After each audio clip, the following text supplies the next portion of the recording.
उत्तराखंड में एक बार फिर कुदरत ने अपना कहर बरपाया है। पहाड़ों से एक ऐसी सुनामी आई जिसने तबाही की नई दास्तान लिख डाली है। जोशीमठ के पैंग गांव में ग्लेशियर टूटने के बाद तबाही का ऐसा सैलाब आया जो अपने साथ सब कुछ बहा कर ले गया।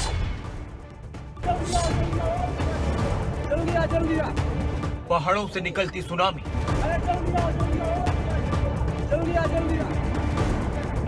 सब कुछ अपने साथ बहा कर ले जाने को बेताब ये सैलाब।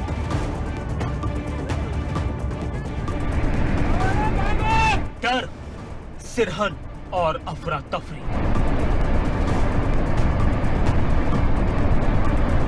विनाश का ऐसा डरावना किस्सा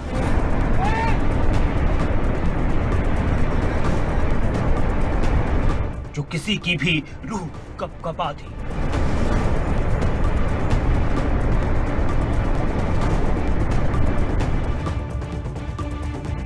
उत्तराखंड में तबाही का पार्ट 2 और मंजर बेहद खौफनाक। जब उत्तराखंड के चमोली में जिसने भी मौत की सुनामी साक्षात देखी, उसकी रूह कांप उठी। हिमालय का ऐसा गुस्सा जिसने एक बार फिर से उत्तराखंड को दहला कर रख दिया। 7 साल पहले जो जख्म उत्तराखंड को कुदरत ने दिए थे, वो जख्म पहाड़ों से निकली इस मौत की सुनामी ने फिर से हरे कर दी। जोशीमठ से करीब 25 किलोमीटर दूर पैंग घाटी के ऊपर बहुत बड़ा ग्लेशियर टूट गया, जिसके बाद धौली नदी में ऐसी बाढ़ आई जो सब कुछ अपने साथ बहा कर ले गई। ग्लेशियर की बाढ़ से ऋषिगंगा पावर प्रोजेक्ट लगभग तबाह हो गया और इतना ही नहीं, तबाही की चपेट में कुछ झूला पुल भी आ गया। जबकि एनटीपीएस निर्माणाधीन तपोवन जल विद्युत प्रोजेक्ट के कुछ इलाके भी सैलाब की चपेट में आ गए। इस मंजर को जिसने भी साक्षात देखा, उसके पैरों तले जमीन खिसक गई। लोग इधर उधर भागने लगे।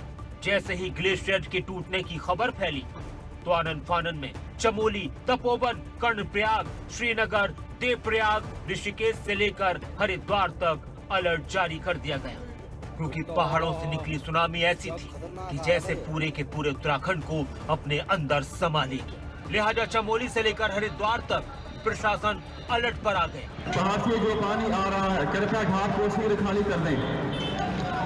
पानी हल्की थोड़ी क्षेत्र में कभी भी आ सकता है। निचले इलाकों में बसे लोगों को ऊपरी इलाकों में जाने की अपील की गई। चमोली से बहुत सारे लोगों को बाहर निकाला गया। हरिद्वार में धार्मिक स्थलों से अनाउंसमेंट करके लोगों को सतर्क कर दिया गया। बड़ी संख्या में ऋषिगंगा प्रोजेक्ट में काम कर रहे लोग इस सुनामी में बह गए। चमोली में मलारी को जोड़ने वाला पुल तक बह गया।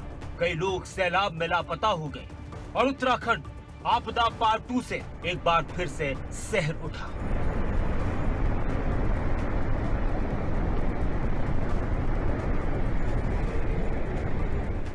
उधर उत्तराखंड के मुख्यमंत्री त्रिवेंद्र सिंह रावत भी हरकत में आए। हालात का जायजा लेने के लिए मुख्यमंत्री त्रिवेंद्र सिंह रावत जोशीमठ पहुंचे और वहां से हेलीकॉप्टर के जरिए रैन गांव पहुंचकर हादसे के बाद की स्थिति का जायजा लिया। अभी कारण तो विशेषज्ञ का विषय है, विशेषज्ञ बता पाएंगे कि उसका कारण क्या था, लेकिन अभी सरकार का पूरा ध्यान जो जिन लोगों की को हम जीवन दे सकते हैं, जिनका जीवन बचा सकते हैं, सरकार का पूरा ध्यान उनकी ओर है।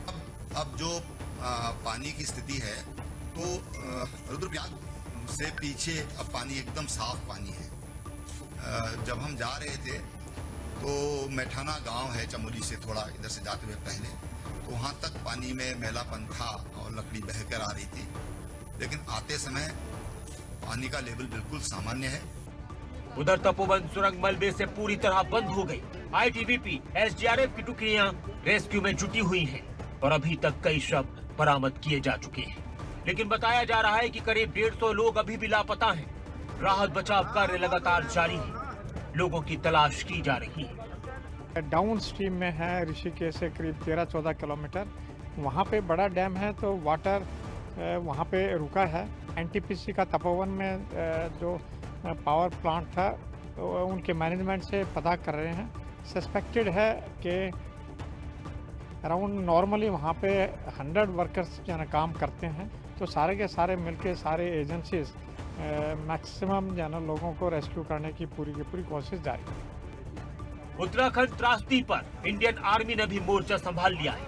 इंडियन आर्मी की तरफ से 2 मेडिकल टीमें, एक इंजीनियरिंग टास्क फोर्स को तैनात किया गया है। उधर ऋषिकेश में भी गंगा नदी से बोट राफ्टिंग को बंद कर दिया गया है, लेकिन इस हादसे ने ऐसे जख्म को ताजा कर दिया जिसे उत्तराखंड अभी भूल भी नहीं पाया। जी हाँ, करीब 7 साल पहले जून 2013 में भी कुदरत ने उत्तराखंड में ऐसी ही तबाही मचाई थी कि अनेकों जिंदगी तबाह हो गई थी, शहर के शहर बर्बाद हो गए थे। और अब 7 साल बाद एक बार फिर से उत्तराखंड पर मौत की सुनामी आई है। दुआ है कि बहुत ज्यादा नुकसान न हो, बहुत सारे लोगों की जिंदगी बच जाए, जल्द से जल्द हालात पर काबू पाया जाए।